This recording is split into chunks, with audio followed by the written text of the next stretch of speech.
Welcome to this week's edition of Oregon Minute.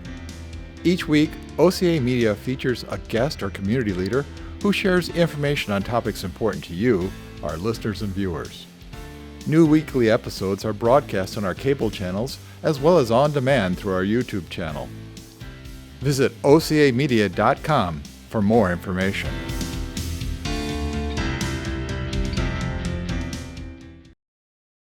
Hi, I'm Tom Kirchdoerfer, this week's host of the Oregon Minute.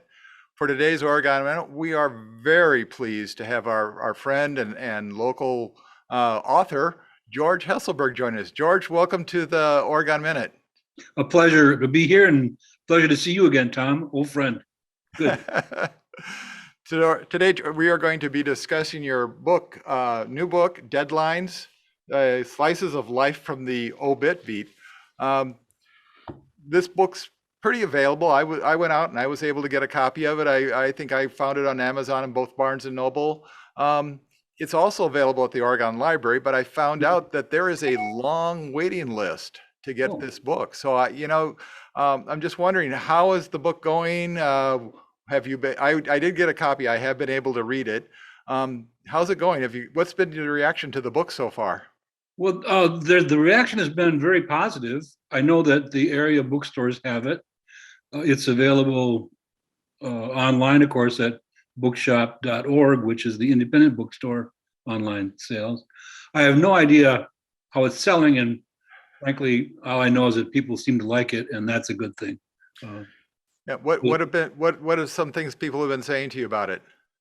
Well, the funniest one was yesterday. I got an email from a friend in St. Paul.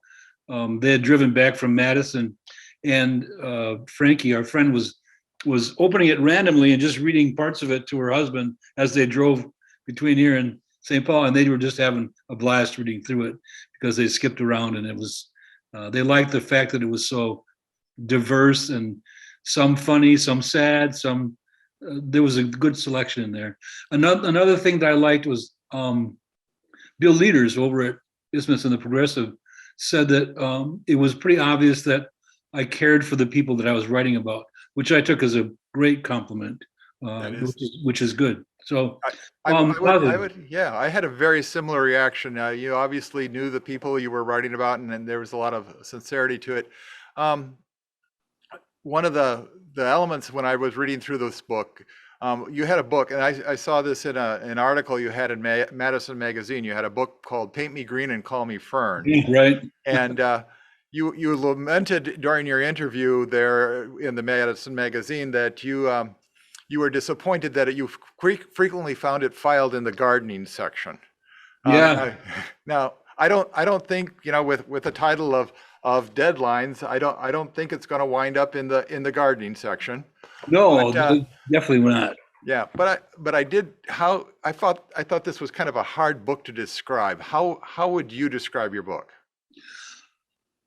I would say that it's a book about, it's an unpredictable book mostly. You think it might just be books about death, but actually every little essay, and frankly, thank you for calling it essays, because you're the first one to say that, and I think that's accurate. It's a book about people's lives, not their deaths, which I think is an important part of it, and that's what makes it different. I would describe that, but they're not people who normally get their names in the paper or who would thrust themselves into the public spotlight, which is something I looked for when I was choosing them. I think that would give it a good description. These are people who are part of your everyday life. You just don't always notice them. Mm-hmm. If this was a stage, and anybody describing a stage can't describe the whole stage, they just pull back a curtain of it and show you a part of what's going on in the background. These are people in the background mostly, and they're unusual too in their own ways. Yeah. That's a little bit too long of an answer, but I think that gives you a description. So not the gardening section. No, the gardening thing was pretty funny. My friend John Kovalek, he's a very well-known illustrator and games inventor. He and I, this book was my first book more than 25 years ago, a collection of early columns. And John and I went over to a bar to decide looking for an idea for a title for a book. This is a collection of columns, and I said, I've heard this great saying, "Paint me green and call me fern," and we thought that was the best idea in the whole world for this book. And the more we sat there, the better idea it became. And by the end of the night, we decided on that, and I pitched it to the publisher, and they, for some poor reason, they said, "Yeah, that's a great idea." And that title of that book has confounded more people over the years than Sure. ever. It's still, I think, a kind of a fun reading book of early columns, but it appeared at a lot of garage sales over the years. Well, hopefully after they finish reading this one, they'll go back and find that an old copy of that one as well. So as I sort of was saying, these are 66 personal essays. I mean, they're very personal, and very much. I was kind of anticipating when I first saw the title of the book, that it would be a clever obituaries or. It's very, very much not that. What led you to write about these lives in that way in particular? If you notice, the 66 pieces are arranged chronologically. They go back over 35 years or so. So I had a really good bunch to choose from over those 35, 40 years I was writing at the State Journal, because I've been writing obits, news obits. These are not classified obits. These are news obits and column obits. I had a lot to choose from. And what I look for, what made me choose these was, number one, like we described before, they're not people who ordinarily you will be reading about. Mm-hmm. There's the guy on the farmer's market, Jim, with the loudest voice, he was as common as Colonel Haig up on the square. He was just that noticeable a guy. And guys like that. And so those were the types that I chose from the hundreds of obits that I had written. The fact that then they're all different. I didn't choose them. Oh, here's the thing is, this is important too. They're not formula stories. They're not the same. Everyone is not the same. And I think that reflects in the people that I chose. None of them is the same as the other. They're just all completely different. That's what I like about it too. Sure. You're reading not only essays but actual short stories, and the chronological thing comes back to kind of bite you too, because one of the reasons I chose these is because you could read the one I wrote about the Angel Richardson, Angel on the street woman who spoke French. Oh. You could read that today and not know that it was written 25 years ago. In other words, there's a timelessness to all of these. It's very difficult to say when did that person really die, because that's another reason I chose them. It's like the difference between writing a political story and a good feature. Those political stories, which I wrote a lot of back in the day. I mean, I was reporting here for 42 years. Those stories are snow people. They melt. All those political stories. The other ones, the ones that are about real people, they last. And I think these lasted. So another too long of an answer, but it was a good question. I really have to go back to your comment about them being essays, because that hasn't occurred to anybody else before to point that out. And yes, many of them are kind of personal because I wrote them as columns. In fact, the one of Charlie, our cat, Charlie the cat who it's one of my favorite stories because it starts out, it was so warm last week that I almost buried Charlie, our frozen cat. That was a good way to get him to read that story. But that was about Charlie, and I wrote about my father-in-law in Norway, who was teaching our boys how to make whistles out of tree branches, things like that. Those are personal. On the other hand, there's a profile of the former police chief of the UW, Ralph Hansen, just because he was in the news a lot, which sort of breaks the mold that I had, but nobody knew anything really about him. He was just a competent person there watching over things, like a grandpa. Well, Which is and that's kind of fun. how kind of how he wanted it too. I mean, Yeah. he went to an effort to make himself not Exactly. that. Exactly so, Tom. That's so true. Yep. Huh. So, Anyway. yeah. So in the book, in the introduction of the book, one of the interesting comments, you open with a quote from David Engelman, who is Yeah. a neuroscientist and author, and I'm just going to read it Right. because I find it pretty compelling. There are 3 deaths. The first is when your body ceases to function. The second is when the body is consigned to the grave. And the third is that moment, sometime in the future, when your name is spoken for the last time. Yeah. Isn't that a great quote? I think it's really a very powerful quote, and it reminded me, we in our family, and you know my family for a number of years, we do a lot of crazy things, but one of the things is we celebrated the Dia de los Muertos, the Day of the Dead. Yeah. And in that, you take time out and you actually recall your relatives, those who've preceded you. And the purpose of that is because they remain alive as long as the memories of them remain alive. And Yes. I guess, why these particular lives? What about these lives made you so compelling that you want to share it and really keep these people alive for us? There are several reasons for that. First of all, when I would get news of a death, or somebody would tip me off to a death, or I would notice it, and I could see something in there that might make a good story or a compelling story, which is what I was looking for. That was my job, to write stories.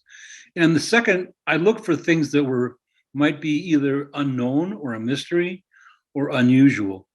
The biggest example of that is the skeleton in the chimney, which is a long unsolved mystery in Madison that I first wrote about it when it happened after our police reporter Kim Schneider wrote about it, and I ended up writing about it every year because I got personally involved because nobody really cared about it. They never cared about solving it. So that means that I wanted to keep it out there. So I used it as an obit story. So that was that. And so they're not all usual stories. And then I think I focus on the fact that no matter who you are, no matter where you come from or what strata you are, there's always a good story in your background, in your life. Every single one of us has a good story. You just don't know what it's going to be. You just don't. And I look for that. I love telling a good story, but I like people reading it and saying, I know that kind of person. I know that could happen. That could be me or my parents or something like that. That's why I like this quote so much, because you yourself or your friends or someone else is responsible for keeping not you alive, but your memory alive, which is another reason I ended up following through on this project, which was delayed for a year because of COVID. They just stopped all publishing for that. And that is the fact that COVID has jumped in and changed the way that we remember our dead friends or our dead acquaintances. We don't get to go to the basement of the Lutheran church for those open-faced cheese whiz sandwiches anymore. We don't get to sit around and BS about our friends and tell those stories that probably are not appropriate for the church, but they're appropriate for the basement. And we all have those stories, and we're losing a little bit of that, because what that does is it shows how much we have in common and how much we are different at the same time. That's probably a little deep, but that's actually true, I think. Yeah. So one of the, as you mentioned in the book, there's a couple places in the book you really didn't confine yourself just to the recollection of people. No. And you mentioned your cats. You covered, I believe, a polar bear. There were several cats actually. Yeah, there's a cat named Rover. Actually, you had a pot-bellied pig. You had a donkey. I think a lot of people in Oregon will remember Mo. Remember Mo. Corner there, yeah. and a chimpanzee. So how did these animals' lives come to be included in this series? The almost the exact same criteria as the people. There was something unusual in every one of those stories, uh, and something that people didn't really know about. Or in the case of Chief, the polar bear, which at the time was just a terrible, terrible story of a well-loved animal having to be shot by a policeman. I felt so sorry for the policeman because somebody had jumped into his cage. But those are stories that were unusual. They had unknown facts. Hamlet, the pig for the Cottage Grove people, who knew? Who knew that Jimmy the Groundhog had a competitor all those years in the face of Hamlet, the populated pig? I didn't know that, and so that was interesting. And there's a tarantula in there, and so the criteria are almost the same. I just had a little bit more fun with it on all of them, except for Chief, who I just thought that was just a fascinating story. If you recall, and you're old enough to recall, when Chief, the year that Chief died, which was, God, I'll tell you in a second, it was Chief, actually the 2 weeks that Chief died, Chief the polar bear, 7 to 10. That would have been, and this is for all you old people out there, 1988. Yep, I remember it. Yeah. That week that he died, 2 other things happened in Madison that put us on the national news that were just strange. Oh. One, first of all, Chief died, which was big news. Second of all, a guy appeared on the steps of the Memorial Union holding a puppy and saying he was going to kill the puppy if he didn't get what he wanted. I mean, it was huge news. It was like a crackpot. The third thing was a woman in Monona. The Monona authorities and county authorities had to take over her house because she was like an actual hoarder, and you could barely get into her house. And that all 3 of those odd things happened on the same week. It was just one of those news weeks. I mean, I think I was writing from dusk till dawn that whole week, I guess. Just weird things that were happening. And how we got off on that tangent, I have no idea, Tom. So that's great. But anyway, animals. So anyway, the animals, the same criteria. That's basically, I think. Sure. So how did the idea for this book evolve? You talk a little bit about it in the book, but for our listeners, what was the process that you went through with this book?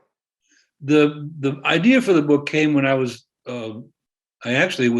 somebody had asked me about characters in Madison, and I was remembering some of them I'd written about, and I remembered Cornelius Cook, the codger who lived in an old Winnebago over by the zoo. And I remember that I had done his obit. And so I went back and tracked down the obit. And I read it, and I thought, and I put it up on my Facebook page for the fun of it. And people who didn't remember it, which is most of them, said, gosh, that's a pretty fun story to read. And I thought, well, it is a good story, and it fits that criteria, and that is that it's timeless and it's still a good story. So I thought further about that, and then somebody else died, and I wrote about that person. Oh yeah, Brian the Spitter. He's not in the book because it was after that, but he had died, and I wrote a little essay about Brian the Spitter. He was a guy on State Street who used to spit on all the windows, and then he was in league with another guy who would wash windows. So, and I wrote about that, and so one thing led to another, and I said, this might have some common interest with people. Mm-hmm. So I decided to see exactly how many of these things I'd written about, and got access to some archives, and then access to the paper archives. And I'll be darned if there weren't hundreds that might make a list. And so I made a list, and I kept cutting them down and finding another one and cutting them down, and got it down to about 100, and then ended up with 65 or 66. And I looked for those elements. They had to be timeless. They had to be a good story. They had to be a good reader. I don't want anybody falling asleep reading this book. I just don't. So, it was. Believe me, you won't. Yeah, it's a very, very entertaining book. I as I've said, I really recommend this. I followed your writings for. I followed you back when you were a columnist. I actually was reading your column on a regular basis before I ever knew you. Oh, really? Oh yeah, Yeah. we used to pay a lot of attention, and actually when we found out that we knew George Hesselberg, we were really thrilled. So And you thought, and you were really disappointed I wasn't a lot taller, huh? I really did. Based on your writing, I really thought you were going to be much taller.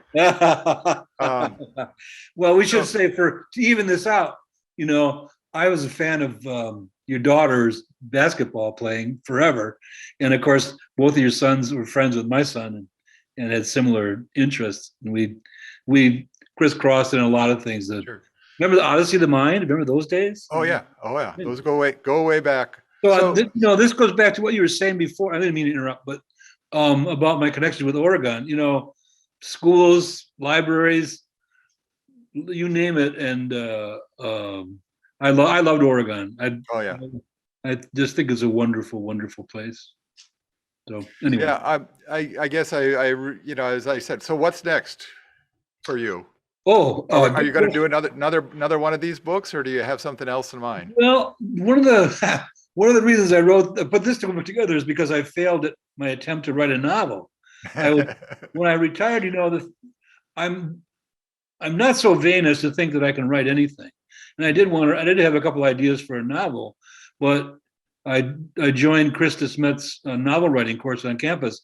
She's just excellent, and in the process of doing that, it became obvious that I preferred writing about real things than not real things.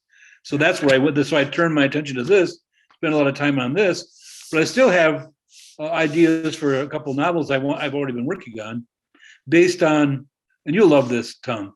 So the three things that I'm very familiar with in Wisconsin are the farmer's market, where I've worked for 7 years every Sunday with the Blue Valley Gardens, hawking produce and having a great time doing it. So I know that outfit pretty good. The Wisconsin State Fair, where I've been showing horses since I was a boy, and with the 4-H, and Birkebeiner, where I skied the Kortloop several times and had a blast. So I want to kill somebody at every one of those. So any final words to your fans? Any advice to those writers who are just beginning their journey? Oh yeah, absolutely. The more writers we have, the better we are. The more literate we are, the smarter we are. Best advice for a writer: learn another language. You'll write more simply and more directly. It really helps. And also, get out of town. Go see the world. Get out of here. That's my advice. Okay. Well, thank you, George. I really appreciate your time today. Again, everybody, make sure you get a copy of it. I did check, George. It is at the Oregon Library. It is filed under Wisconsin authors. It is not filed in the gardening department So when you go to the Oregon Library, look under Wisconsin authors. You'll be sure to get a copy. Highly recommend it. When you read it, I would tell people that rather than just trying to blast through this or to read 2 or 3, set it aside. Yeah. Think about them. They're definitely a reflection piece kind of thing. So yeah, thanks for your comments. They were pretty solid, Tom. I appreciate it. Thanks. Thanks for joining us, George. Not that I'm surprised. Take care. All right. Take care. Yeah, take care. This program is a production of OCA Media. If you wish to make feedbacks or comments, please contact Paul at ocamedia.com. We always are looking for sponsors and fresh ideas. Thanks for joining us.